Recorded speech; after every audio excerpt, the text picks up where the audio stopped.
and welcome to the Morningstar series, Ask the Expert. I'm Emma Wall and I'm joined today by Stephen Ellis, Director of Equity Research for Morningstar. Hi, Stephen. Yeah, hi, Emma. So we're here today to talk about financials, UK banks. Yep. Obviously, Brexit has had a big impact on the banks. How has it affected the share prices? Well, the share prices collapsed, unfortunately. They were down anywhere from 20 to 30% in the immediate aftermath of the vote, and it was a surprise, And what I think investors are worried about, and what we're concerned about, is with the UK seeking to exit the European Union. There's obviously a slower economic growth impact. And, for the banks, what really that means is, slower loan growth, higher loan losses. And, particularly for banks that have investment banking operations, there's also potentially lower fees. And for asset management companies, there's also lower fees there associated with the market volatility. So there's quite a lot of unfortunate negative impacts for the UK banks in the immediate aftermath, for sure.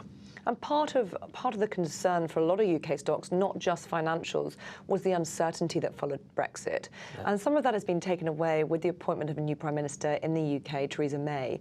How does that impact the banking sector in particular? Well, with Theresa, there was considerable uncertainty, I think, right at the start, whether Britain would actually seek to exit the EU. And there were a lot of observers that were going back and forth about, well, they might potentially seek to ignore the actual outcome, or they might do a variety of different maneuvers to sort of stay within the EU while sort of satisfying the referendum outcome. But what May has made pretty clear, and this is a bit of a benefit in a way, is she's made pretty clear that they plan to exit. And so that generally, I think, helps reduce the uncertainty around the banks, but also, of course, the negative impact is certainly a lot more clearer.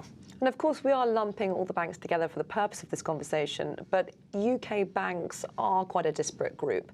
So are there any in particular that are harder hit by the implications of a Brexit vote, and those perhaps that may fare a little better? Well, the way I think about the UK banks, I've really divided them into two buckets. We have, I think, the highest quality name in the group, which is Lloyds. And, we consider it undervalued. And with Lloyds, it's particularly attractive just because it's much more of a retail-focused bank than Royal Bank of Scotland and Barclays. And, we think that retail is it's certainly going to be negatively affected, but it's not as volatile as, say, investment banking or asset management operations.